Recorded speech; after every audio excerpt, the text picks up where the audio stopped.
iron in their soul.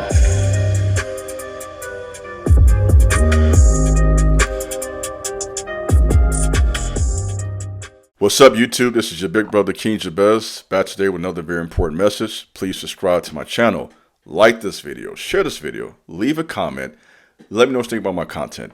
In addition to that, please feel free to follow me over on Instagram at @TheKingJabez, as well as my website, theironofsoul.com. Whatever you decide to do, it will be greatly appreciated. Let's do some work. In today's video, I want to kind of answer a question and give some wisdom with regards to chosen ones in the workforce. So I believe I gave this video the title, Why Chosen Ones Are Bullied in the Workforce, or why do chosen ones get bullied at work? And I think that some of you will struggle to believe, I'm not being bullied, I'm too tough for that. Some of you don't want to receive that, and I can understand that. If that's you, that's fine. But for those of you who are going through this, in fact, I was able to have a consultation with one of the ladies who follows my content maybe 4 or 5 months ago. And of course, she discussed her experience with workplace bullying. Of course, I won't get the details because she's not by herself. I went through that. You probably went through that. And if you're a chosen one, there's a good chance at some point you will experience this. You know what I mean? So why do we, as God's chosen, the spiritual authority, if you will, or the spiritual presence of the earth, why do we get treated so bad in the workforce? And it's kind of like a double-edged sword, because on one hand, you will be loved and appreciated and honored because you're gifted, because you're skilled, because you get the job done. But with that skill and gift and ability comes all of this hate. And that's when the bullying starts. So the bullying doesn't come because you're incompetent. Right? Let me talk to you today. Let me go ahead and take my time to talk to you. You're not being bullied because you're dumb. You're being bullied because you're not dumb, because you're capable. You're being bullied because you have disciplined yourself. You went to school, some of you. You gained the skills. You're good at what you do. You're a hard worker. You have character. This is why you're being bullied. And because you are seen by toxic people as a threat, you will experience the workplace games, the workplace politics. Big Bro can write a book, you hear me, about the workforce. You know, prior to being privileged to do my content on YouTube, a little over 4 years now, like any other person, I was in the workforce for many years. I learned a lot. Big Bro did a little bit of everything. I'll share a little bit of my business today. I worked in a Christian non-for-profit with like a business, basically. So I worked in a business office type of job. I had my own office, computer, the whole 9 yards, business card, et cetera, downtown Chicago. I was a school teacher for 2 years. I worked in a print shop. I've worked at UPS. I've worked at camps with kids in the summer doing summer camps. I've done maintenance work, tearing down houses and demolition work, cutting down trees in the summer. So like any man, I've had my share of experiences with a number of jobs, right? So being around a lot of men, a lot of women, I have learned a lot about people. And I think my audience over here, you are benefiting from my years of real life experience. Not just talking about something I've regurgitated from offline, but what I've been through. And I've learned this in the workforce. And so this message isn't to say to quit your job, right? That's a decision that you have to make. I'm not suggesting that. Self-employment is not for everybody, but it may be for some of you. And that's something to consider. College isn't for everybody, but it's for some people. You know, so you have to determine what you want to do. So, and I'm not here to really give you direction in terms of your life purpose in this video. The purpose of this is to, if you are in the workforce, to give you some wisdom, some perspective that can help you on your journey. And if you come to a place where you realize, you know what, Big Bro, I just can't do this. Okay, then maybe you need to transition to working for yourself. And that is for some of you. Some of you, to be honest with you, I'm going to speak this word over your life. Your best bet is to figure out how to make money for yourself. Some of you, your best bet is to be self-employed because you, if I'm talking to you, if this is for you, you have the self-discipline, the motivation, and the work ethic to work 8, 10, 14 hours a day at your own business and to be self-motivated to get things done. Everyone doesn't have an entrepreneurial mindset or heart or spirit to do that. So if that is you, then go for it. If it is not you, then don't hurt yourself. Stay in the workforce. And nothing wrong with that either, by the way. It's not a sin to be in the workforce. You can work that job for many years if you want to. And I want to give you some insight as to how to navigate through that if you are there, but also give you some hope and pour some courage into you if you want to leave. Many of you are free-spirited people who follow me. Free-spirited, I mean artists, entrepreneurs, barbers, tattoo artists, musicians, businessmen, people who have their own thing going on. A lot of you work for yourself, and that's cool. Nothing wrong with that. But sometimes when you work for yourself, you may have to work a job temporarily until your business takes off. So you may have to work a job somewhere 20, 30 hours a week, or maybe even 40 while building your business. And I've done that before too. And so I hope that this video will give wisdom to whoever hears this. Any adult that hears this can get something out of this that will help you in your journey of work, purpose, and make a living for yourself.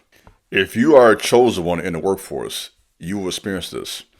Number one, you will be told that you are intimidating. And the reason you are intimidating to them is because you're quiet and you mind your own business. And people who are messy, people who like to control, people who use witchcraft. Witchcraft, again, let's break this down, guys. Manipulation, intimidation, domination. It's very difficult to intimidate, to dominate, or to manipulate a person who's quiet and focused. So I was told this a lot in the workforce. You're intimidating, you're standoffish. No, I'm not intimidating, you're standoffish. You're toxic. And I see through you. You gossip, you lie, you're disingenuous. And when you can discern that, and the reason I share this because I know we have shared experiences. And as I say this, I'm certain some of you who are watching me are going through this right now at work. People are telling you this because they are intimidated because you're doing the right thing. And when folks have the wrong motive, they want information to use against you. So when you're not running your mouth, they have nothing to say.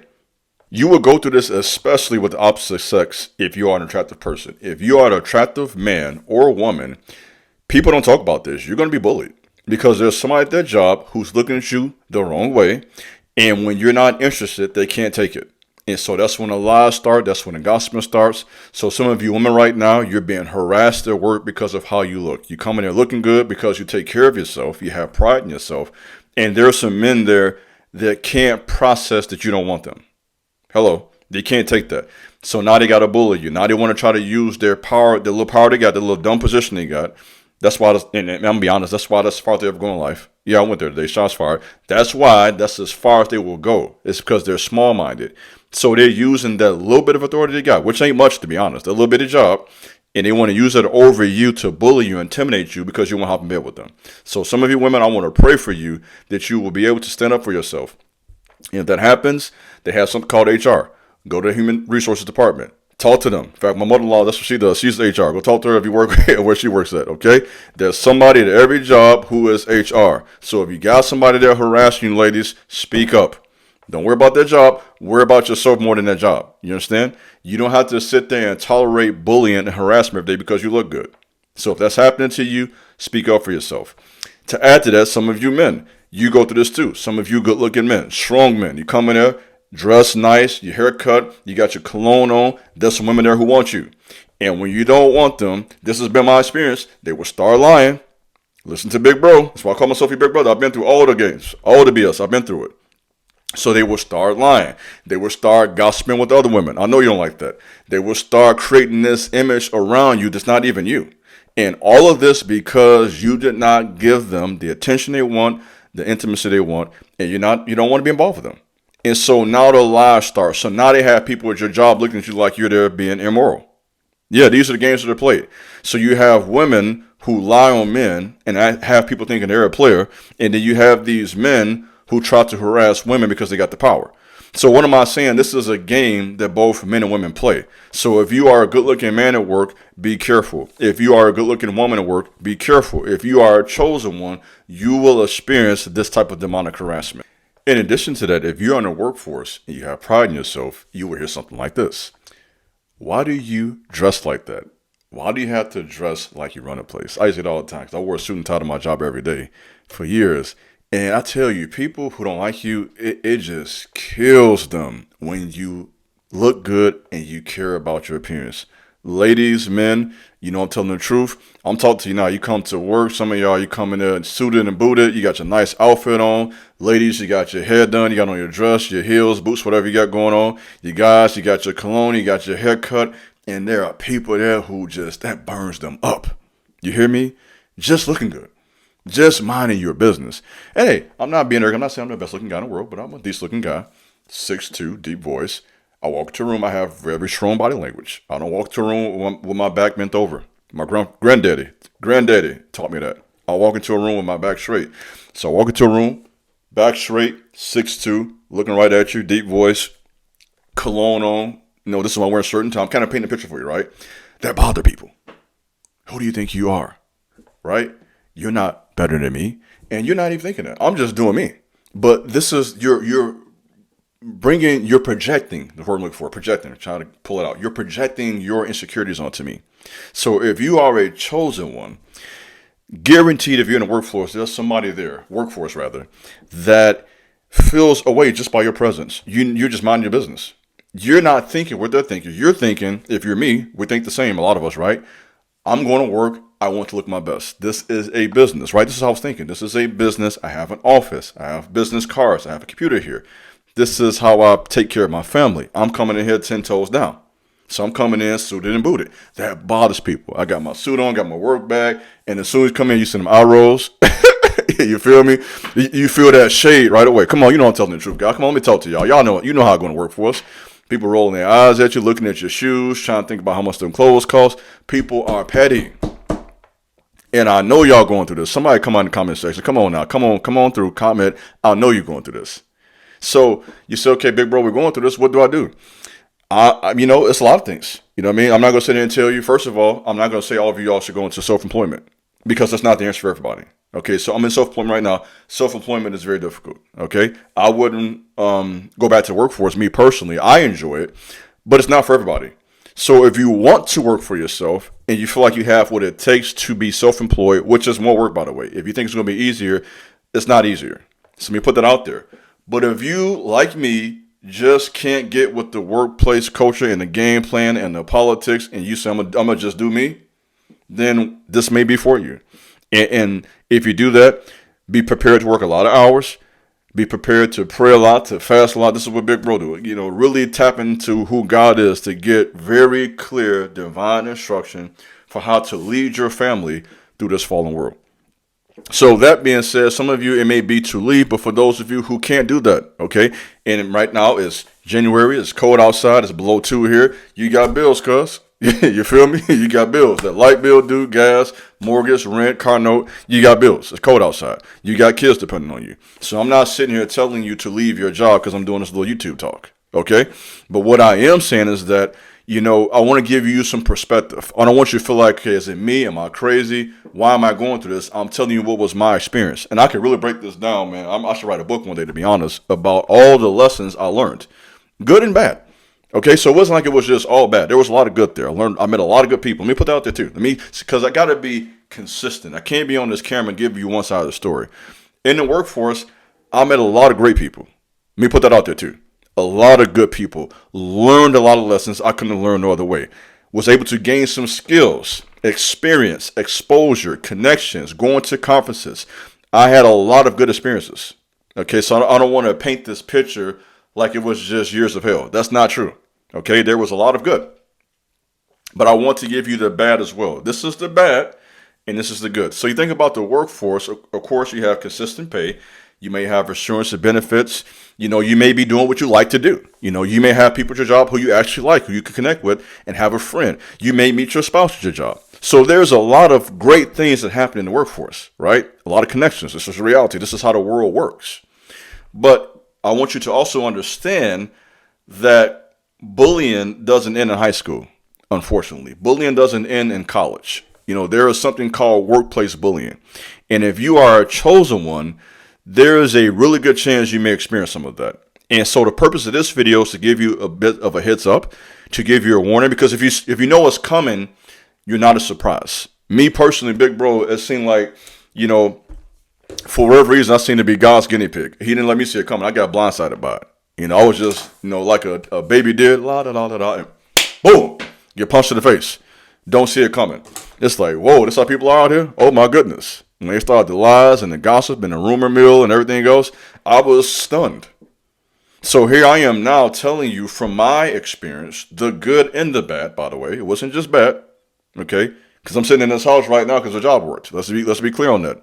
What J Main say? Let's start right there. You feel me? Let's start right there. I'm sitting here on this microphone right now in this house, based off all that work. So there are a lot of benefits come with that. That's how I was able to buy this home.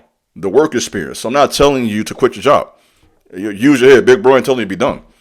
Do what you got to do for yourself and your family. But I want you to be aware of this. That's all I'm trying to say in this video.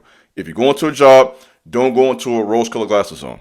Expect that, and, don't assume. Give people a fair shot. If a person shows you they're a snake, believe them. When someone shows you who they are, believe them. If a person is a snake, stay away from them. If a person comes across as genuine, as a friend, receive them that way, right? Don't treat a friend like they're a snake. Give everybody a fair shot. So when you're in a job, everybody's not your friend, but at the same time, everyone's not your enemy either. So I want you to go into this with wisdom. So I guess I'm trying to answer the question, why do chosen ones suffer so much in the workforce? You suffer because you are chosen. There is a seal of the Most High God upon you, literally. You're special. And when you have that aura, when you have that type of presence, that attracts a demonic energy that brings out jealousy, that brings out rage at times, that brings out that spirit of sabotage. The Old Testament word for this is lurkers. So there are people lurking, waiting to bring you down. And so we have to be aware of this and govern ourselves accordingly. So this is not a message to say don't work a job, because that's your choice. But if you do work at a job, be prepared for that. Govern yourself accordingly. Go into that with your eyes open, understanding this is what this is all about. And I wish someone would have gave me this talk when I first started my job and career. It would have gave me a lot of wisdom and heads up. So I'm here as your big brother, give you your warning. Some of you probably are just starting your career. Some of you are a little younger than me, not much, a little younger than me. And I know my demographics, right? Y'all ain't that much younger than me, by the way. Let's start right there. But you're a little younger than me. And if you're starting out, let's say you're 1 year into your career, 5 years into your career, I want you to understand this right away. Maybe you're in college. If you are in college listening to this, this is definitely for you. Okay? If you're going to a new job, this is for you. Whoever this may be, and even if you've been on workforce for, 10, 15, 20 years, this message can help you because you're in it right now dealing with it each day. And if you're there, do what you got to do. This is not me telling you, once again, I'm not saying everybody quit your job because I can't pay your bills for you. Okay, you got to do what you got to do. You got to eat. Somebody put in comment section, big bro, I got to eat. Okay, them kids need some clothes. You hear me? So you got to do what you got to do. But at the end of the day, when we go into a situation with more information, we can make better decisions, right? We make good decisions with good information. That's essentially what wisdom is in one layer, because wisdom is multi-layered, multifaceted like a diamond. So that's definitely not the all of wisdom. That's one part of it, is to have information to make good decisions. So in other words, wisdom is having the ability to take the knowledge you have and to apply it. So what I'm doing now, I'm taking you through my journey, from my experience, all the knowledge that I gain, and I hope you can get this knowledge and, receive it, process it, think about it as you will, and, compare it to whatever else you're learning. And I would suggest, by the way, to add to this, to give you some more teeth to this, do your own personal study on workplace bullying. Let me give you some homework. I'm going to start giving you all homework in these videos, right? I'm going to take you to school. Go do some research on workplace bullying. Go study that. Learn that. That's what I did. And when I began to read and learn and study that, I realized, man, I'm going through all of this. Oh, my goodness. Right? So it's a thing. So anybody going to the workforce, study and understand workplace bullying. Get your mind right and prepare for that and be able to govern yourself accordingly. That's all I got for you today. This is your big brother, King Jabez. Thanks for listening. God bless. Peace.